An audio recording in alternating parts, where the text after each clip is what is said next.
This is TLV1. TLV1 radio.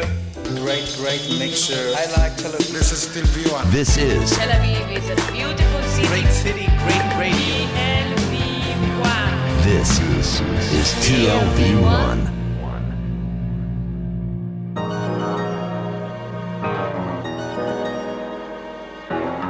The Tel Aviv Review with Gilad Halpern. Hello and welcome to the Tel Aviv Review, a program dedicated to the word, to the thought and to debate.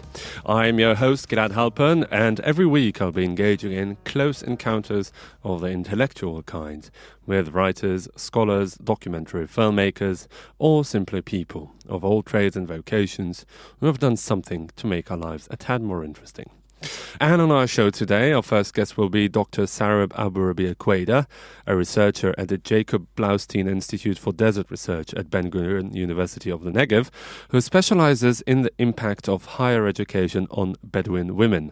She is herself of Bedouin origin and an activist for Bedouin rights, and she will tell us about these nomadic people who live mainly in the south of Israel and how they straddle the line between tradition and modernity, as well as between their Arab identity and the State of Israel. Our second guest will be Professor Amit Schejter, the head of the Department of Communication Studies, also at Ben-Gurion University, and author of a recently completed and soon-to-be published study about electronic media concentration in Israel between 1984 and 2013. This is our show today. Do stay with us. We'll be right back.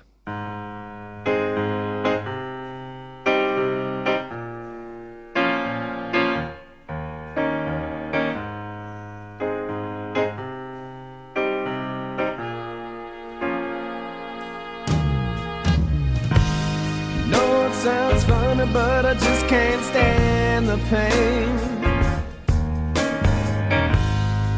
Girl, I'm leaving you tomorrow. Seems to me, girl, you know I've done all I can. You see a big store and a borrow. Yeah. Why I'm easy. I'm easy like Sunday morning. Yeah, yeah. That's why I'm easy. I'm easy like Sunday morning.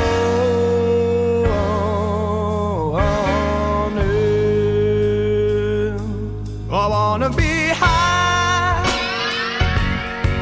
so high. I wanna be free to know the things I do alright. I wanna be free, just me.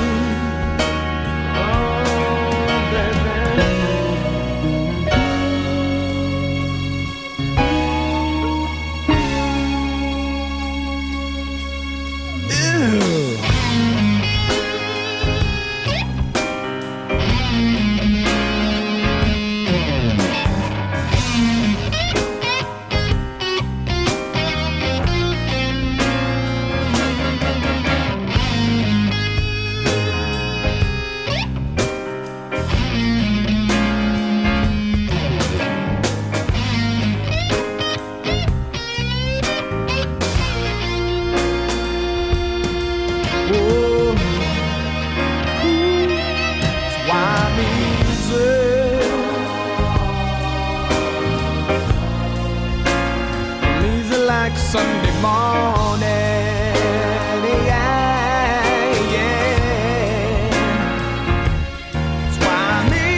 listening to the Tel Aviv Review here on TLV1. I am Gilad Halpern. Welcome back. I am now joined here in the studio by Dr. Sarab Abu Rabia-Queder from the Jacob Blaustein Institute for Desert Research at Ben-Gurion University of the Negev, who specializes in higher education among Bedouin women and Bedouin women. She's a Bedouin woman herself. Hello, Sarab, and welcome to the Tel Aviv Review. Hello, and thank you for inviting me. So before we start, it might be a stupid question, but we need to get our basics covered. Please tell us who the Bedouin are and how they're different from other Arab communities in Israel. Okay. First of all, the Bedouins are part of the Palestinian Arab community who remained in Israel after the 1948 war, and they're part of the Muslim Palestinian Arab minority in Israel, located mostly in the south of Israel. They used to rely on semi-nomadic lifestyle and relying on tribal allies between the tribes, and today they're part of the minority, the Arab minority in Israel. But still, when we talk about the Bedouin, in the public discourse in Israel, we refer to them in other terms than the general Israeli Arabs. This is part of the misleading public Israeli discourse that usually looks at Arabs in general or at Bedouins in particular through the cultural lenses. It is easy to look at Bedouin as not part of the Arab minority, not part of the Palestinian identity, not part of the Muslim, let's say, majority in the Middle East, but to distinguish them. It is easier to deal with them as not threatening. But where did this distinction come from? I think it comes from the policy of the state, what is called the politics of identity or the identity politics that used to differentiate between the various Arab minority in Israel, between Bedouins, between Druze, and also between the Christians and the other Muslim minority in Israel, in order to make it easy to control them. Right, but whereas with Christians or Druze, as opposed to the Muslim, there is some sort of denominational or religious separation or distinction. The Bedouin are predominantly Muslim. They are Muslims, they're also Arabs, and they're also Bedouin culturally. But what happened in the public and also recently, till recently in the academic discourse, is that Bedouin, and especially Bedouin women, used to be targeted only or framed only through the cultural lens, which is easier to deal with. Like I said, they are not threatening as a cultural identity. What do you mean by cultural lens? Cultural lens meaning that you can treat Bedouin, when you say Arabs in Israel or Palestinian, use the term, the identity, Palestinian or Arabs, the majority of the people are afraid of it. For them, it's like a threat, a security threat. When you say Bedouin, it is more nice, it is less threatening. More folkloristic, more perhaps? folkloristic, more exotic, terms. Mm-hmm. Culture is something that you can deal with it, that you can also blame it. It's not threatening to the public. And discourse. how do the Bedouin communities react to this state apparatus, as you put it? Do they accept it, or do they reject it and see themselves as part and parcel of the Palestinian Arab community? First of all, there has been two parallel processes during the recent years. First, the NGOization, which is the evolving of the NGOs, mainly feminist NGOs in Bedouin society since the 90s, that their main objectives is to raise not only feminist agenda, but also the national agenda, also fighting for the civil rights. All this struggle actually raises the consciousness in all levels, in all spheres of life. The other aspect is the raise of the indigenous researchers from within Bedouin society, such as myself, being first PhD woman in my society. I think that those voices challenges the Israeli discourse that again, used to rely only on the cultural frame, which is easier to blame culture, to blame, for instance, if we take the issue of urbanization, okay, so the culturalist point of view blames the Bedouin for not being able to adjust to urban life, instead, or to blame tradition. Their tradition is not okay. Their tradition is to blame, instead of seeing the whole complex, the power relations between the state and the minority, and how it affected their reaction to urbanization, to the forced urbanization. Okay, so let's now go. You mentioned something very, very interesting, and that is that the development of the civil society within the Bedouin community has been mainly feminist. And that brings us to the main focus of your academic research, and that is higher education among Bedouin women. I mean, there's some sort of participant observation in it, as social scientists like to call it, because, as you said, you are a Bedouin academic woman yourself. Now, thinking about this issue, Bedouin women, while acquiring higher education, have a lot of glass ceilings to shatter. Not only the ones that are shared by every woman in the world, but also the fact that they come from rather, or very, I would say, underprivileged circles, because the Bedouin communities are really among the country's poorest, the lower tiers of Israeli society, and that reflects, of course, on the level of the secondary education, which is certainly not the best in the country, and, just being women coming from relatively or predominantly traditional backgrounds, whether it's their fault, the culturalist explanation or not, is, let's put it aside for a second. So tell me a bit about, to what extent is it really a phenomenon to be reckoned with? How many women like you have managed to shatter all those glass ceilings? First of all, I have to say this is a typical question for an Israeli, for the Israeli press or the Israeli media. How many women like you? Again, let's not forget that 80% of the Bedouin families in Israel are below the poverty line. 90% are unemployed.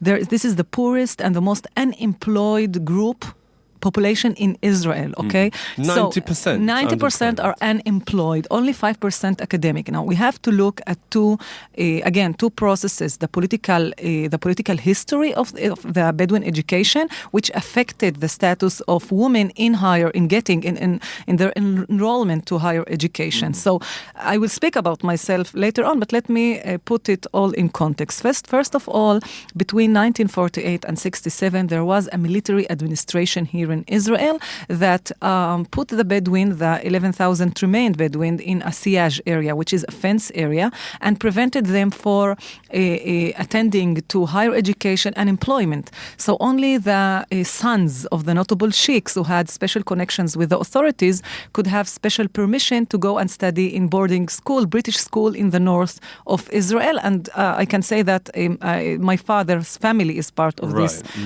royalty, let's say. Yes, aristocracy. So all the process of enrolling into higher education and also employment started very, very late if we compare it to the mainstream Arabs in Israel and to the Jews in Israel. Only at 66, when the military administration removed and started the process, the state started the process of the forced urbanization, okay, that again Bedouin re-enrolled into education, but the conditions were unequal in budgets, in terms of sufficient infrastructures. We have the case of the unrecognized villages where half of the Bedouin population, almost 90,000 people, remained in what is called unrecognized villages. Those who resisted to the forced urbanization. Who resisted to give up on their lands and to move to the urban settlements, which actually not very modern and urban. This is another topic. So what happened is that only at 1988, the first Bedouin woman graduated from the only university in the Negev, which is Ben-Gurion University. Myself, I graduated at 1998, and I was one of the first, one of the graduates of the first generation of women, and we were only 12 at 1998. Today, of course, there are more than 400s, and the number is raising. Okay, but this is the context. It all started late. But also, it comes against the backdrop of gender relations within the community. Okay, so what happened is that during those years, and my study was focused on the tribalized woman, the first generation of Bedouin women. It was a mix between political forces and patriarchal forces. When you don't have a high school in your village, during the 70s and the 80s, there were only 2 high schools among the 7 urban villages. One in Kseife, it is a village, and one in Tel Sheva. So in order for a woman to get out to continue her education, her higher education, she needed a special permission. First of all, there were no transportations. Okay, she needed her unique and rare father's support in order to go, and he needed to fight. But all this applies to Bedouin men as well? No. Bedouin, in patriarchal society, Bedouin men, they can travel alone. If they cannot be accepted to the Israeli universities, they always has an option to go to study abroad in an Arab country or Europe or the United States. Which Bedouin women won't be allowed? Nowadays, they are allowed. They are more allowed. We can see more and more Bedouin women who are not getting accepted to what they want to study, to some professions such as pharmacology and other medical professions here in Israel because of the high psychometric acceptance rate. So they go to study in other countries. You asked me how come that I challenged. Yeah. First of all, I did not live the Bedouin life. I have to be honest and say it. My father is from an unrecognized village in the Negev. My mother is from northern of Israel. She's not a Bedouin. She's an Arab. Right. So my father also grew up in very difficult conditions. He grew up from the age 10 in boarding school in the north in order to get education. So for him, when you have 4 daughters and 1 son, you don't want to put them in a cage, okay? And you want to supply for them all the opportunities that you can, so they can fulfill their rights, their educational rights, their employment rights, the civil rights. So he moved to live in Beersheba, and it's a Arab Jewish city. It is not recognized as an Arab Jewish city, but a lot of Arab families from the north and from Bedouin community, academics family mainly, live in Beersheba. And since as a community, an Arab community in Beersheba, today about 20,000, we don't have any educational frames in Beersheba for the Arabs, so we had to study in a Bedouin school in Tel Sheva, which is another far away village. So in order not to lose the identity, the language, to keep the identity. Sure. Because there are no Arab schools in Beersheba. Right. Okay, so at the beginning we studied in Tel Sheva, and it was not easy because also in Tel Sheva you are treated as a stranger. You're not part of the residents of the village, and also you look differently. While most of the girls used to cover their heads, me and my sisters were not covering. We didn't have that traditional look. So what we did is that, and also because the unequal, like I said, situation of education, we had to move later on to a Jewish high school in order to maximize our opportunities to higher education. And when I moved to the Jewish high school, I started to compare between the conditions of where I studied in the Bedouin school and where I am now studying. For instance, a library, which is supposed to be common in every school, we didn't have a library in Tel Sheva. And this is something that other Bedouin women encounter only when if and when they go to university. They go to university. So my opportunities, my road was paved in front of me because of the opportunities I had. No, is it because your father and your family were particularly forward-looking and progressive and realized acknowledged the value of education, or does it signify a larger process of the erosion of patriarchy within the Bedouin society and some sort of opening up? For my father came from a very educated family.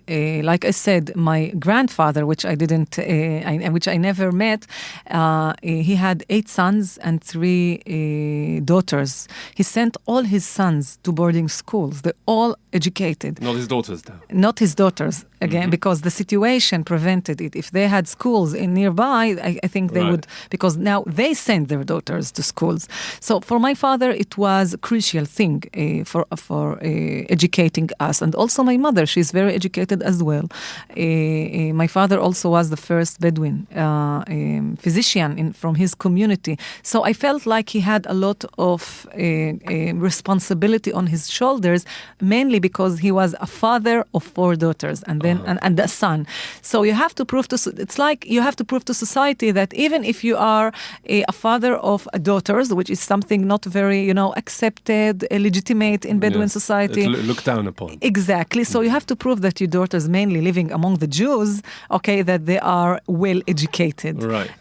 So I think this was one of his. And do you see, according to your personal experience and the case studies that you look into as part of your research, is really education the key to success for Bedouin women? I think yes.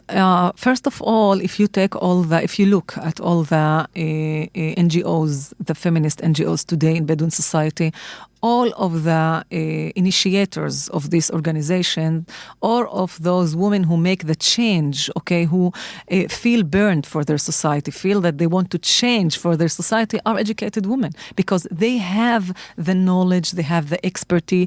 Also, they have they also use the professional field as a zone for change. For instance, I can speak about myself in this area as a researcher. I have also an agenda, and my agenda is not only to teach, not only to transfer knowledge, but it is also how we study traditional societies like Bedouin society, how we try to examine traditional society, not only from the cultural lenses, but also let's try other lenses. Let's try to look in broader terms on traditional society, and it's the same not only for Bedouin society but for other Muslim societies. What do you mean broader terms? Broader terms like let's not forget the political power relations.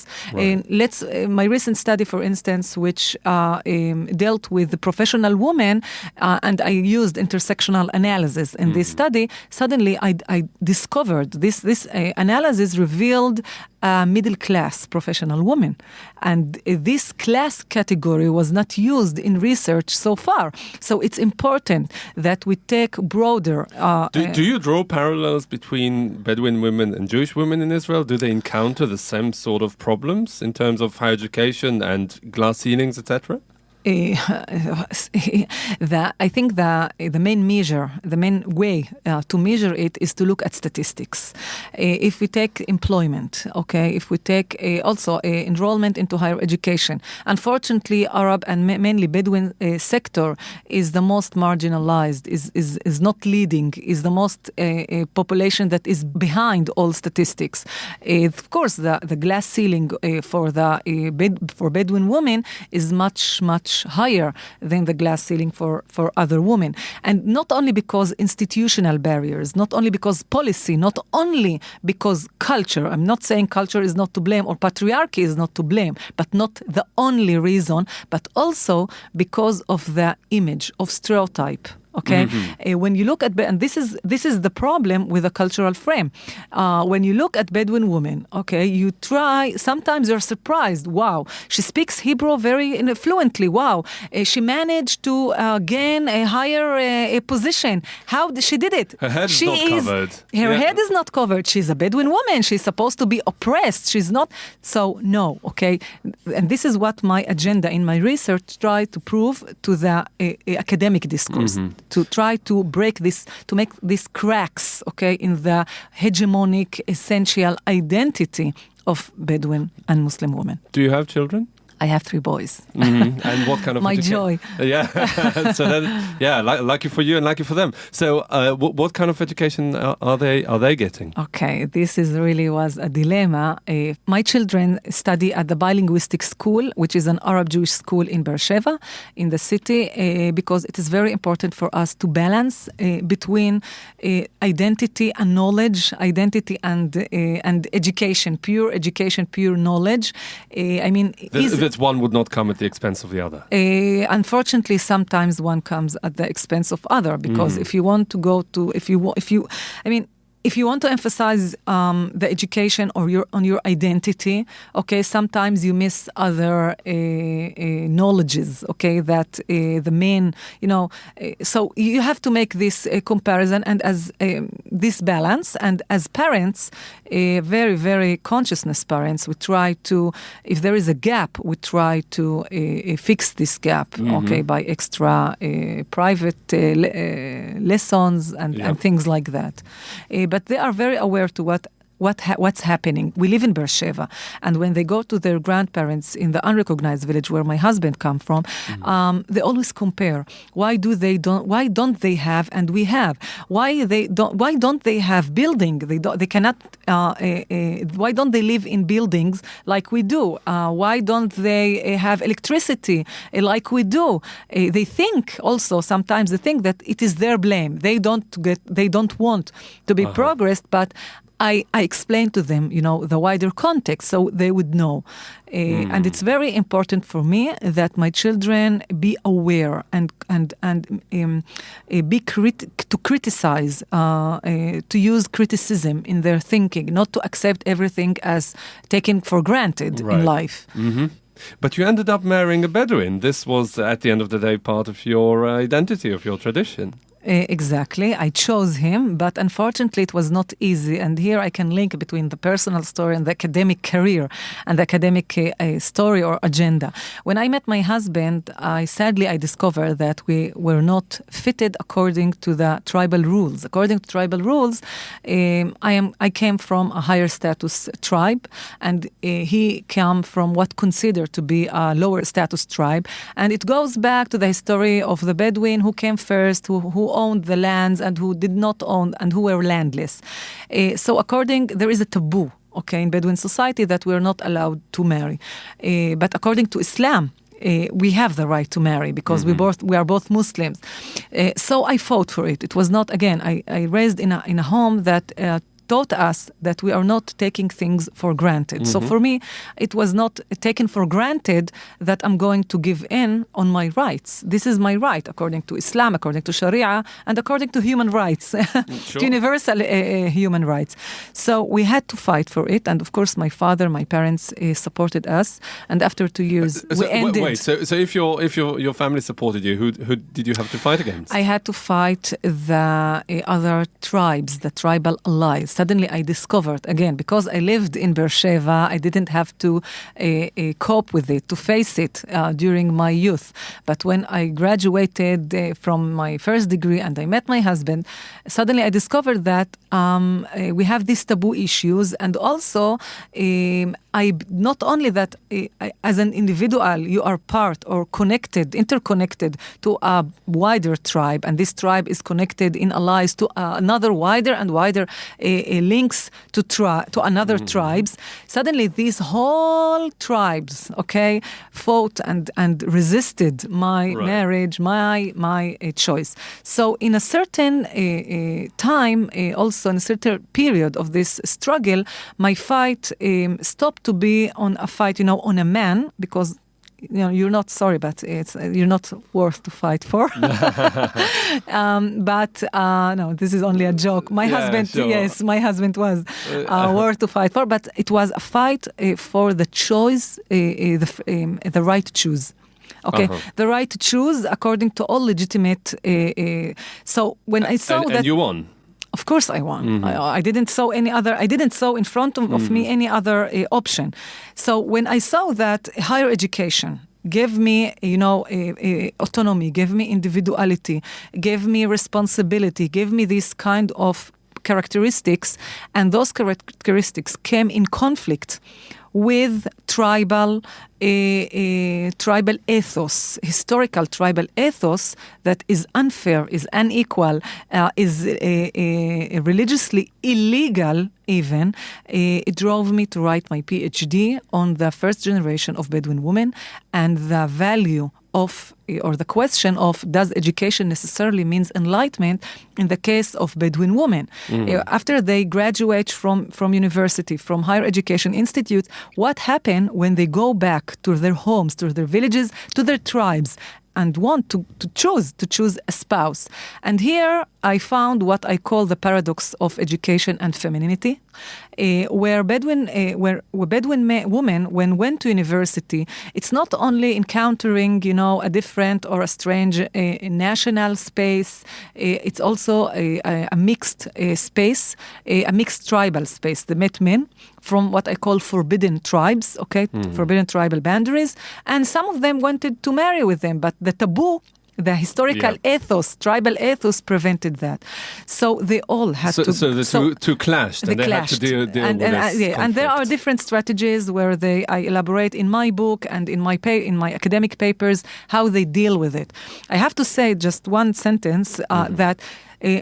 some of the women, one woman told me that the only way to win this fight, because they didn't want to put their fathers in another battle in front of society, because the fathers rarely supported them to go to higher education, and now to put them in another even taboo battle, it is very heavy for them, and so they gave up. And one woman told me that she didn't want to give up, and the only way to fulfill her forbidden love is to run away with her lover. Right. But she, even if she planned for it, she stopped because she didn't want to put other girls in this situation, and as a role model, she didn't want people to say that an educated Bedouin woman actually violates tribal rules. So they all gave up on one norm, which is marrying outside the tribal limits, in order to promote another norm,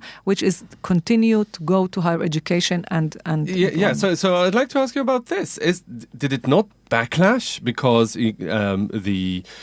so many, or not so many, but more and more Bedouin women going out to acquire higher education causes so many social problems for the families back where they come from? So, I mean, I would assume that there would be more harsher measures against them, preventing them from going out and, putting a lid on this problem altogether. First of all, I believe that social change won't occur without crisis, without conflicts, without clashes. This is how social change is done. In the case of Bedouin women, like I said, they had to give up on the first generation had to give up on one social norm, which is marrying outside the tribal limits, in order to promote another social norm, which is pushing other women and encouraging other women to go to higher education. They became role models. If they would violate this role model, the boundaries of this role model, they wouldn't have created a second generation of educated Bedouin women. So this is how social change is done for this generation. It's not a linear process on giving up on tradition and taking on modernity, but is more on mixing combining them together, and mainly acting in a politics of conformity, I call it, in order to gain the trust of the community, the trust of their father, so they could proceed. Dr. Sarab Abu Rabia-Queder, thank you so much for coming in today and for this really, really interesting and inspiring interview. Thank you.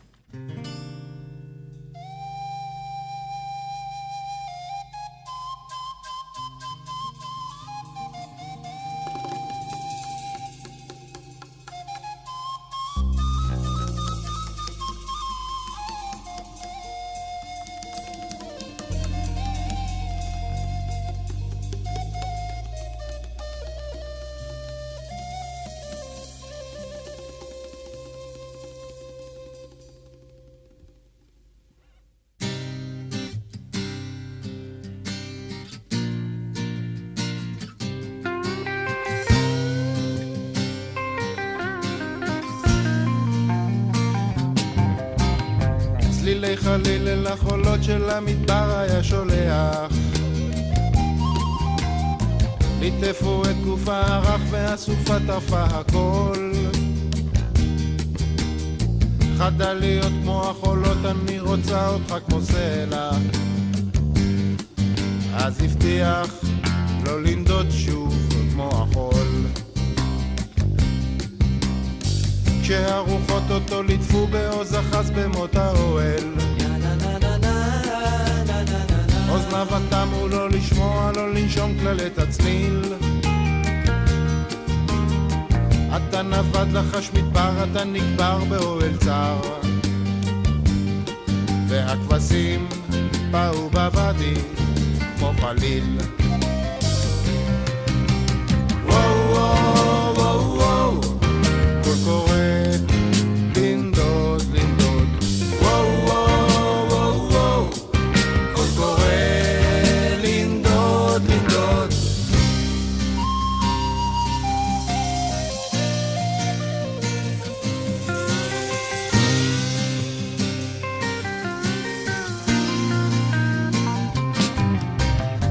וכשפרצו השיטפונות שכח את כל מה שהבטיח,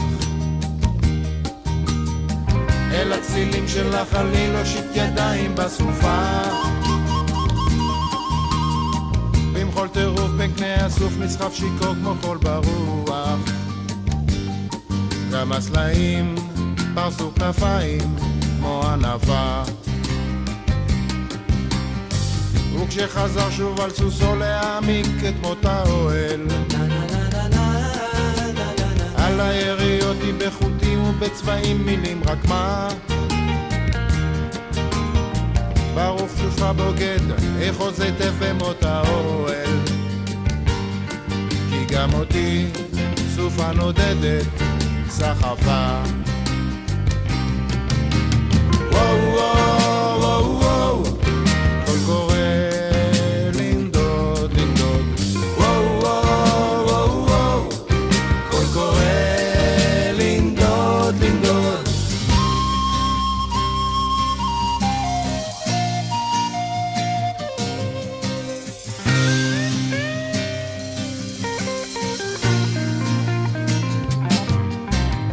צלילי חליל אל החולות של המדבר היה שולח, ליטפו את גוף הערך והסופה טרפה הכל, חדה להיות כמו החולות, אני רוצה אותך כמו סלע,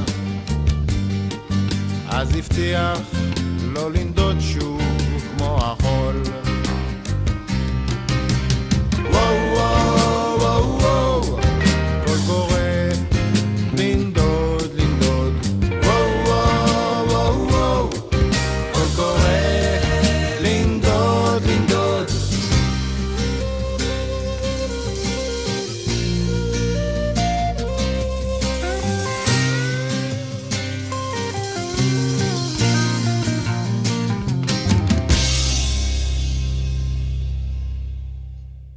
You're listening to the Tel Aviv Review here on TLV1. I am Gilad Halpern. Welcome back. I am now absolutely delighted to be joined here in the studio by Professor Amit Schejter. He's the head of the Department of Communication Studies at Ben-Gurion University of the Negev and author of a recently completed and soon to be published study about electronic media concentration in Israel between 1984 and 2013. Hello, Amit, and welcome to the Tel Aviv Review. Hello, and thank you for having me. So Israel during the period you studied may seem like a textbook example for electronic media concentration because up until the early 1990s there was zero competition in the media industry with a single television channel and two radio broadcasters, Israel Radio and Army Radio, all of them state-owned. Now, the fact that the Israeli media industry opened up to market forces at a relatively late stage, does it provide a clearer insight into the concentration trends that you were studying? Well, first of all, I'm not sure that it would be correct to say that Israel opened up much later than other similar economies. It is very the period that competition was introduced in electronic media in Israel is quite parallel to when that was happening in Western Europe, and definitely ahead of some of the as late as the 1990s. Oh, definitely. Yeah. Oh, definitely. So I think that's kind of puts Israel in a similar position to these other countries. Is it? In what way is it different, or So if it's at the same time as the other countries, and how is the Israeli case different? Well, it's a good question. The Israeli case is different in many aspects. I would assume our study focused really on Israel. These other teams did the other countries. I do have some comparative data that I could probably share with you, but I think that Israel, for one, is one of the more robust markets in the sense that it has a large number of organizations or media outlets that have I would say, a share that we described as the minimum share that we will refer to in our study, and puts it as one of the more diverse and, in that sense, more interesting markets. In fact, if you look at the per capita ratio, Israel, in the methodology used in this particular study, Israel has more voices than any other of the 30 countries studied, which include countries from all over the world, except for Ireland. Voices in terms of media outlets per capita? Well, voices are defined. Well, so let me put this in context. The study was done as part of the International Media Concentration Group. Is a study that was based in New York City and at Columbia University, and was run by Professor Eli Noam of the Columbia Business School, a famed media economist. And the study identifies or defines a voice as a media outlet that has at least 1% of the market share, no matter what kind of medium it is. It could be a cable channel, it could be a radio station, whatever it is. It could be a newspaper, as long as it has at least 1% of that particular medium market, then it is considered a voice. And 1% in a multi-channel or multi-outlet scene is quite a lot. Well, you're right. It is a significant number. It, of course, it's sometimes ridiculous when you have 1%. And in Israel in the 90s, you had newspaper that had more than 50%. Or we had television stations here that have more than 60% of the market share. But it's a number. That means there's a voice out there. It doesn't mean that it's a voice that is competitive. It doesn't mean that it's a voice that is significant, but it means that there is a voice. Okay, and after the turning point in the early 90s, what, as far as I understand, the bottom line of your study is that over the period of 29 years, the 29 years that you studied, Israel has come full circle from a highly concentrated media scene to a highly concentrated media scene by way of some pluralization that withered away over time. Well, it's as I like to say, it's more complex than that, because the new concentration that we are seeing is a result of the structure of the market and has a lot to do with technology. And has a lot to do with economic trends. It's not exactly at the same spots where concentration was 30 years ago. In other words... You're talking mainly about the internet? We're talking about control of access to the homes of the people that consume media.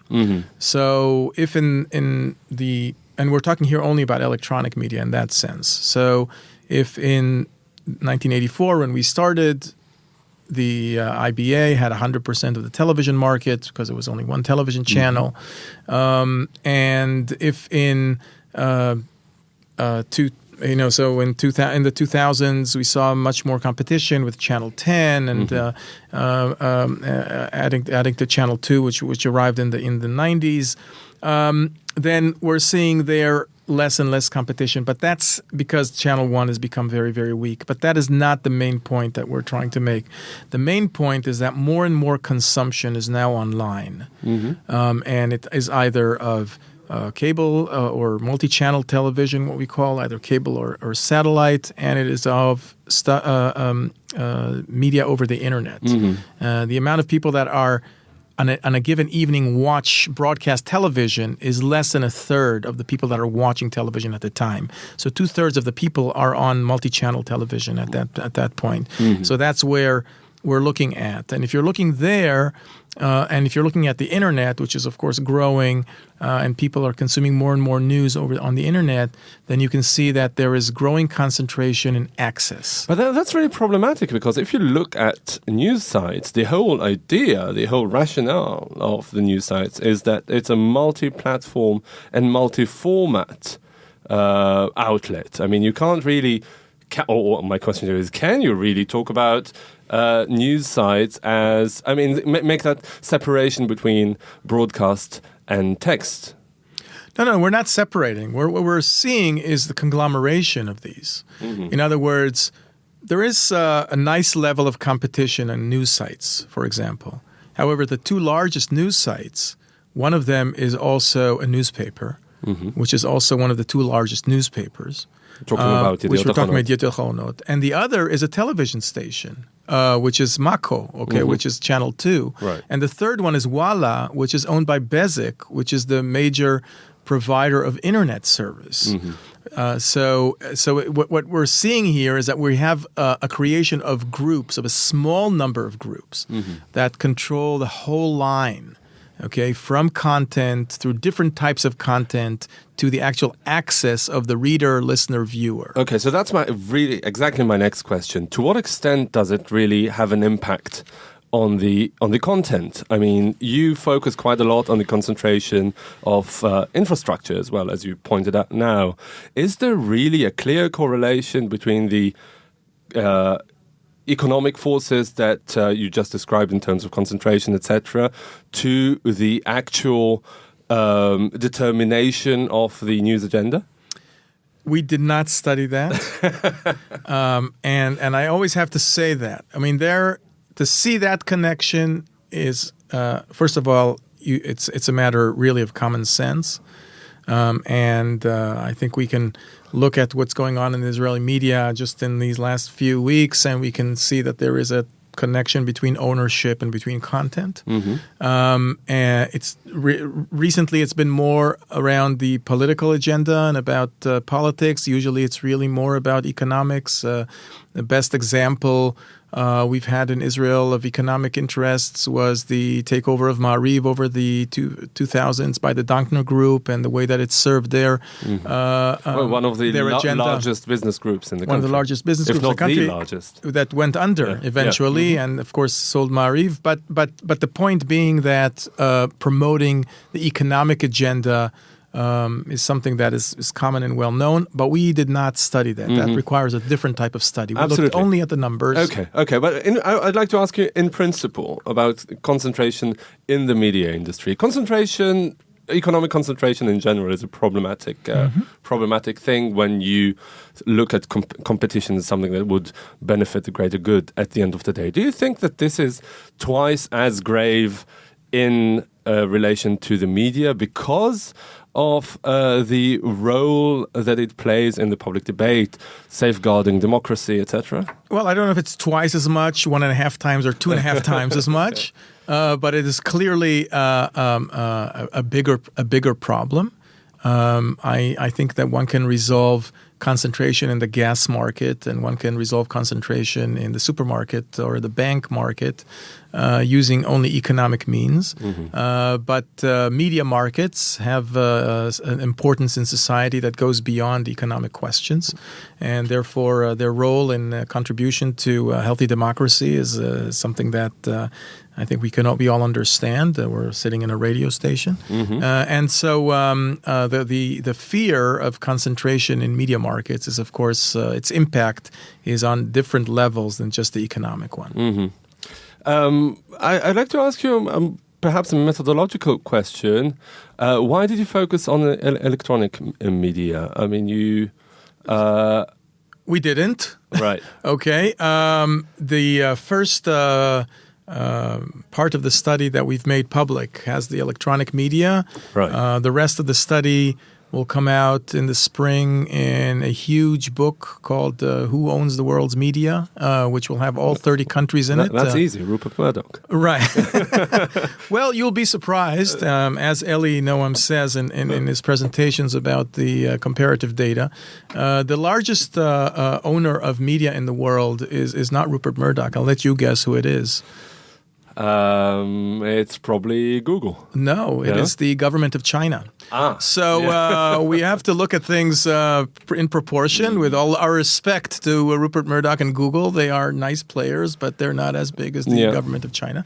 But looking at that, so first of all, we did not look only at electronic media. The study, in fact, and the methodology which was developed by Professor Noam. The idea was to actually separate all different types of media and to look at each one of the media markets separately. Mm-hmm. So our study looks at 15 separate media markets. It looks at newspapers, it looks at magazines, looks at broadcast television, looks at radio, looks at cable channels, or in other words, what we call multi-channel television. Mm-hmm. It looks at cable providers, it looks at internet providers, it looks at telephone companies. It looks at mobile operators. There's 15. It looks. Eventually, we added. By the way, when we started, we weren't sure we were going to do that, but we added the news sites, because that became a major player. We started the study in 2008, and the market was a little different then. So we added those elements to it. So we have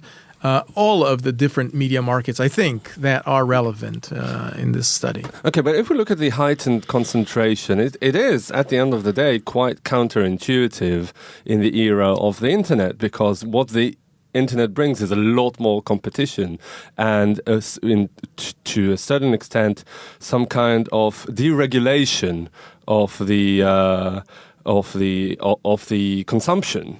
So does that mean that the market forces that at the end of the day encourage, perhaps by implication, concentration, do they prevail? Well, the internet and the idea that the internet is competitive and is a big happy market where everybody can do what they want is one of the big lies of the 21st century. Mm-hmm. The internet is more concentrated than any of the previous media that existed. For many reasons. In fact, I'm not the first one to say that. The latest Nobel Prize laureate in economics had to say the same things, and I guess that's why he won the Nobel Prize. Right. But why is it such a sham? Well, it's a sham because the Googles and Facebooks of the world want you to think that it's a big open field. But one of the media markets that we checked was the search engine market. In Israel, more than 97% of searches, are on Google. Mm-hmm. I mean, this is power bigger than the Soviet Union has had, the government Pravda had in the Soviet Union. Yeah.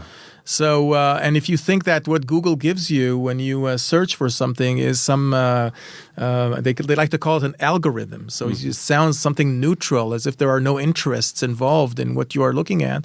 Well, there is an interest there. And the scary thing is that we don't even know what that interest is. Mm-hmm. And the same thing goes for your Facebook page. And one of the main issues about these, and one of the reasons that the internet market is so distorted, is because Google and Facebook and other monopolies in the different applications that exist are free. Mm-hmm. And once somebody establishes a presence there, it's very hard to push them out of it because people get used to it and they don't pay for it. Is there anything that anybody, including governments, can do against Google on the one hand, the big Soviet juggernaut, and the government of China on the other? Well, the world is, of course, aware of that. I mean, especially you can see the European Union is extremely concerned with, mostly now with the control of Google over information, and is taking different measures in order to see how they can combat that, including the fact that Google doesn't pay taxes anywhere and hops from country to country in order to avoid to get tax shelters and so forth. So, in that sense, that's the main activity you will see in the European Union. Much less in the U.S. For obvious reasons. It's an American corporation, and also the American system doesn't really allow for that. So that aspect of it is one that worries governments around the world, definitely. Does it worry researchers as well? It worries us. We talk about it. We don't get research grants from Google, so that's fine with us too. But yes, of course it worries. We don't. I think the main thing that would worry us is that we don't really know what the interests are and what the impact is. And that's something that really goes to the core of understanding the problem of media concentration. Say what you will about Pravda, it wore its agenda on its sleeve. That is correct. Right, yes. okay. Professor Amit Schejter, head of the Department of Communication Studies at Ben-Gurion University of the Negev and author of a recently completed and soon-to-be published study about electronic media concentration in Israel. Thank you very much for coming in today. Thank you for having me.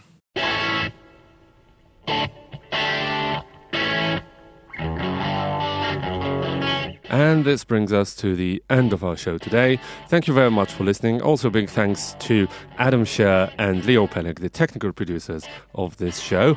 I am Gilad Halpern, signing off here in Tel Aviv. Join us again next week for another edition of the Tel Aviv Review. And until then, do not forget to follow us on Facebook and Twitter and get in touch with your comments and suggestions.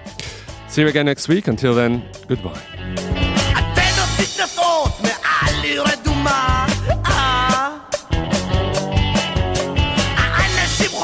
מחר יום עבודה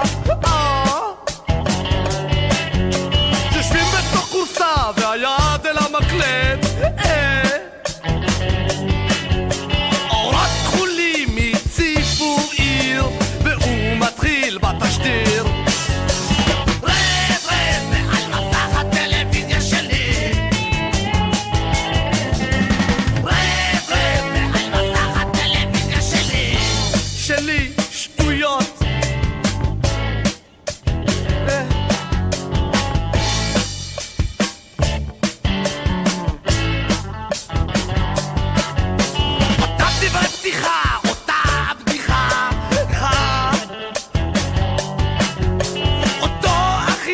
שנראה כמו לכלוך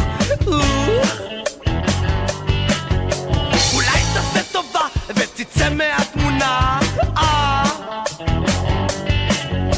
אורות כחולים הציפו עיר והוא דופק את התשדיר רד מעל מסך הטלוויזיה שלי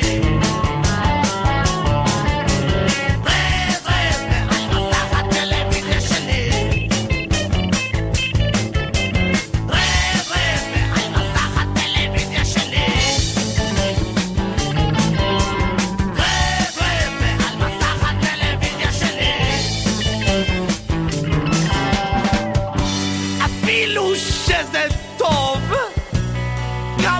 שזה רע מסך הטלוויזיה הנורא אפילו שזה טוב כמה שזה רע מסך הטלוויזיה הנורא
Hatelevisia Sheli.